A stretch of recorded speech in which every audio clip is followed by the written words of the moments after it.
Today on the Morning Edition, Artemis II is on its way to the moon. A successful launch saw 4 astronauts leaving the Earth on a trip around the moon and back. The first in over 50 years. We'll share how people celebrated this historic moment.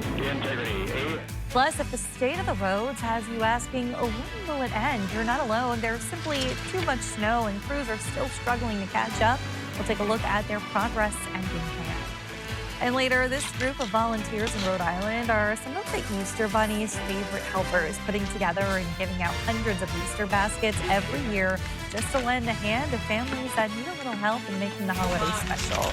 We'll take a look at how they got started as the Morning Edition starts now. Good Thursday morning, everyone. We made it past, in my opinion, one of the worst holidays of the year. Did you get fooled by anyone yesterday? No, I didn't. Honestly, I forgot it was April Fool's Day until you mentioned it yesterday morning. Well, that's good. Some of the businesses and stuff online, they do like funny, they come out with like funny products. Like those are fun to look at. But those are fun to look at. And thankfully did not get fooled, and the weather didn't fool us either. And we're going to see another nice day. We've got plenty of sunshine to be expected.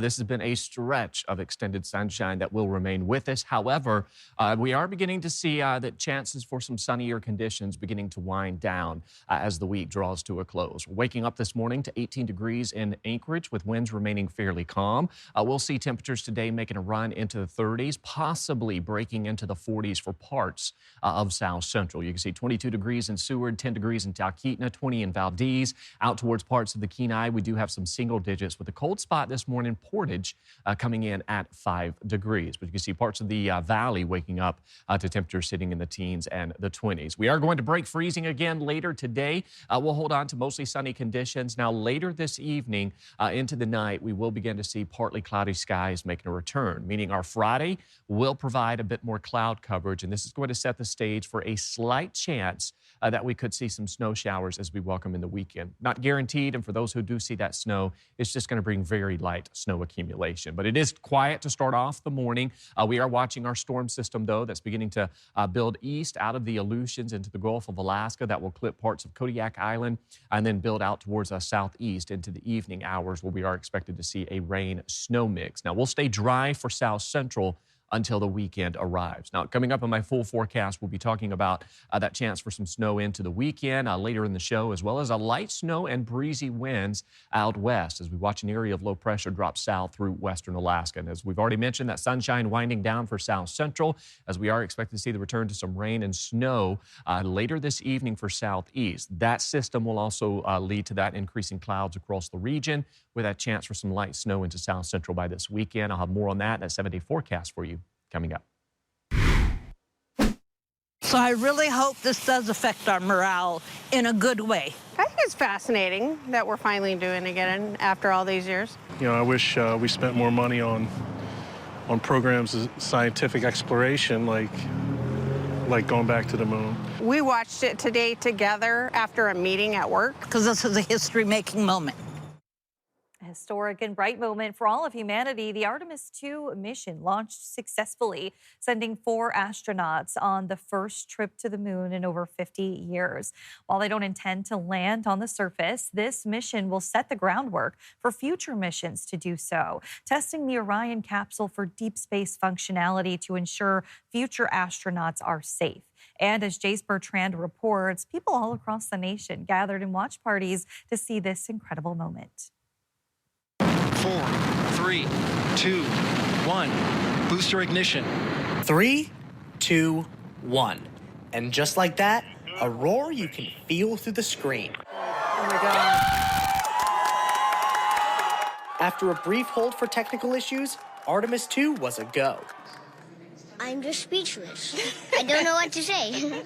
Watch parties popped up around the country, with people packed in like it was the Super Bowl, but for science. It meant so much because not only there were humans on that rocket that made it successfully, but also there was a woman. And that one person takes us all there. According to NASA, the goal is simple. Make sure Orion can keep a crew safe and working in deep space before NASA tries to land astronauts on the moon again.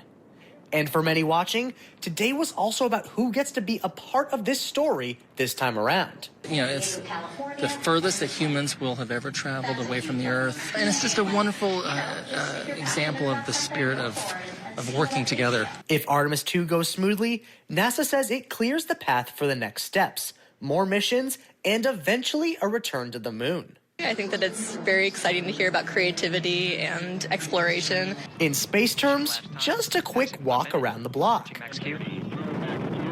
But for the future of exploration, this is one giant leap for mankind. Jace Bertrand, Alaska's news source. Meantime, federal officials announced more than $100 million in funding to replace two important bridges along the Alaska Highway. The bridges span the Johnson and Gerstle rivers between Delta Junction and Tok. They were built in the 1940s and only built to last around 50 years. The DOT says they're still safe to drive on, but they've been planning to replace them for years. Construction on the Johnson River Bridge is scheduled to start in 2027. Work on the Gerstle River Bridge is slated to start in 2029. The Southeast Alaska Conservation Council is holding its own public hearings on the Tongass roadless rule. They say hearings are meant to put local voices on the record, especially from communities that rely on the Tongass for subsistence and the tourism economy. The first hearing was in Juneau on Wednesday. There will be one in Cake April 3rd and in Klawock April 8th. Each event will start with a panel, then open the floor for public testimony. The goal is to record and transcribe those testimonies and submit them into the federal record. The Forest Service has not responded to Alaska's News Source's request for comment. The hearings come as the Trump administration pushes to expand logging into the Tongass, including the South Revilla timber sale near Ketchikan. SEAC Tongass campaigner Nathan Newcomer says he expects the Forest Service to release a draft environmental impact statement as soon as late April. That would trigger a formal public comment period. We'll have tribal leaders, business owners, people representing hunting and fishing, really just speaking to the values of why roadless areas are important to Southeast Alaskans, whether that's for our tourism economy, for hunting and fishing, or for subsistence uses, or for recreation. The list could go on and on. Cultural resources as well. SEAC says it may add more hearings in other communities and is also considering a virtual option later this spring. Spring cleanup is underway, but some spots around Anchorage are still stuck in winter mode. Behind the scenes, crews have been moving mountains of the stuff, and it all has to go somewhere. Lauren Maxwell went to one place most people never see and found out this year's leftovers are going to be around for a while. All around town, things are melting. But in some Anchorage neighborhoods, there are still huge piles of snow. The city says two back-to-back storms in early January, it hit us all at once, left them scrambling. And they've been working to get rid of the resulting snow ever since. So yeah, we've been pretty much hauling every day, with the exception of a couple of weekends, since January 5th of this year. Much of that snow has ended up here. The new snow dump in West Anchorage is one of 7 owned by the municipality. And together, well, they can hold a lot of snow. The city figures it's hauled 70,000 loads of snow to snow dumps like this one. That's 1.4 million cubic yards of snow.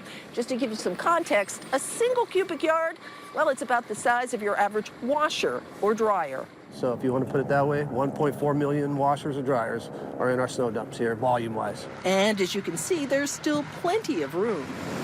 Officials say the dump is engineered in a way so that flooding is not a concern. Although it isn't likely that all of this is melting anytime soon. Well, there's going to be snow in these sites probably till late July, mid-August. Just enough time for us to pick up all the trash in them and get ready to go again next year. Lauren Maxwell, Alaska's News Source. Street Maintenance says they expect to wrap up their snow hauling soon. They'll then focus on getting rid of snow and ice in storm drains and repairing potholes in roads.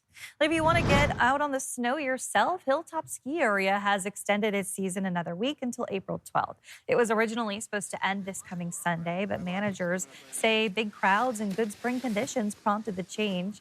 This Friday, visitors can enjoy a sink or skim pond skim Friday from 3 to 5 p.m.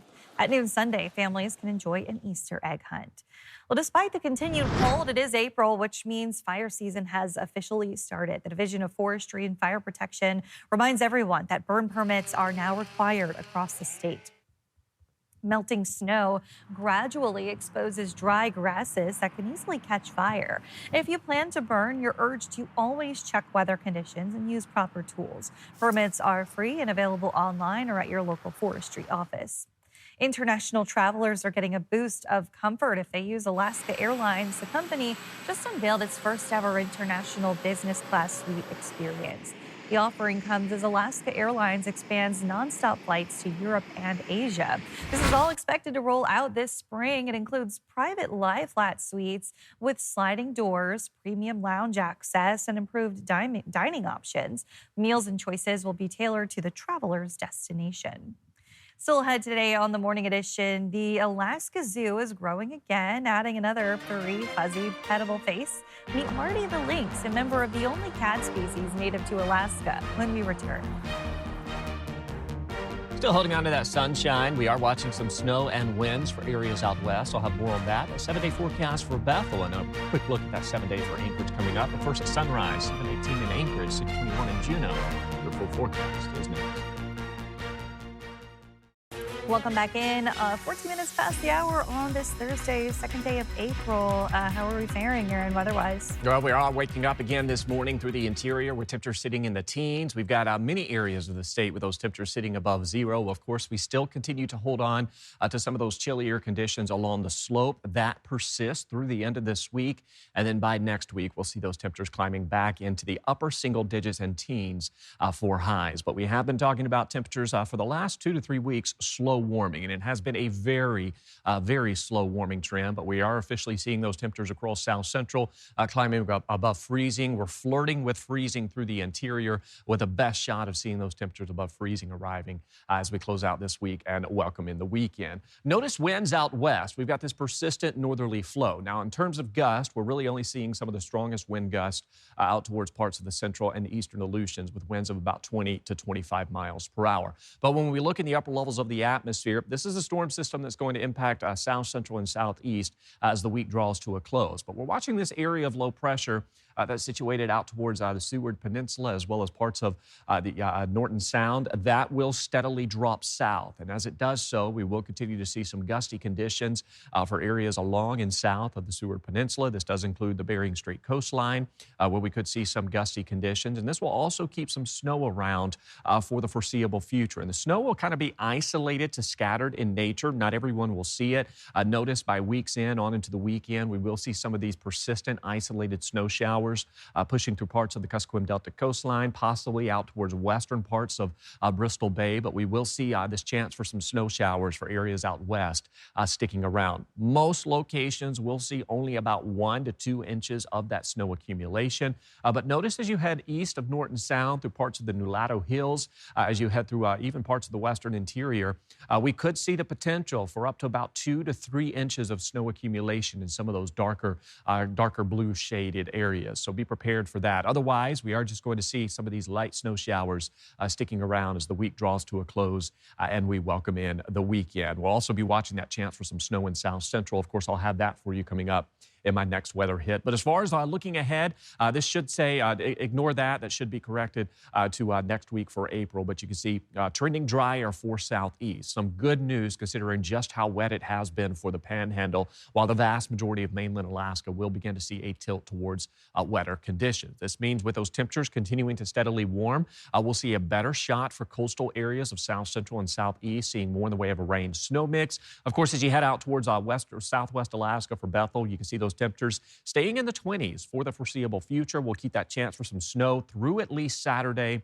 And then for Easter Sunday, a high of 26 degrees. And then next week, we start another warming trend as those temperatures climb at or above freezing by the middle of the week with more snow in the forecast. Quick look at that 7-day. Of course, we'll have that full South Central forecast coming up for you next. But you can see daily highs, mid to upper 30s to be expected. That slight chance for snow as we welcome in the weekend. There it is as we welcome in next week. Those temperatures flirting with the lower 40s while overnight lows will be sitting in the upper 20s. Looking nice. All right. Thanks, Aaron. Earlier in the week, we introduced you to the Alaska Zoo's new celebrity, Meatball. I'm sure you remember him as he's far too cute to forget about already. But now, Marty the Lynx is set to say hello. Danny Tompkins takes us inside for our proper introductions. For about a year, Julie has had this place to herself. Julie, you look pretty this morning. That changed this week.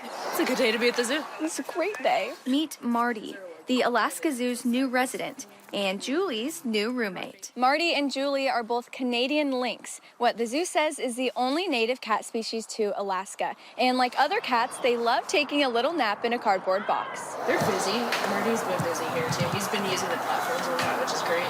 Marty made the trip from Seattle, and the weather here was an immediate adjustment. The weather is very different.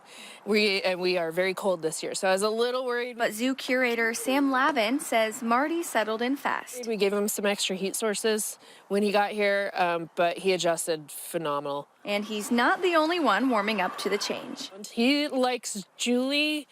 Julie kind of likes him. So she's been a lot more active since he got here, and I think even though they're still adjusting, she's glad for the companion that isn't a Wolverine. Speaking of Wolverines, they're the noisy neighbors next door. Her Wolverine neighbors are a lot. With Marty in her corner, Julie doesn't have to face them alone. But if you come to see him, bring some patience. Did you see the one in there? No? I think people often will stop and look and not see him, but it's like, give it a second, you'll find him. It's a Where's Waldo when you come to the zoo. You see in that box? See him moving his head? Oh, yeah. Okay. The hope is that Marty and Julie give Anchorage families a fresh perspective about these four-pawed friends. And I just hope that people can have an appreciation for our local cats and their habitat. Julie now rests a little easier, knowing she isn't alone, even if, like any new roomies, they're still working out the house rules. Danny Tompkins, Alaska's news source. Both Marty and Julie have birthdays coming up in May, so it may be a good time to pay them a visit soon. Thanks for listening to our podcast. Click subscribe so you can get the latest podcasts from Alaska's news source automatically. And stay up to date with breaking news and in-depth reporting. Available for free 24/7 with the Alaska's news source app.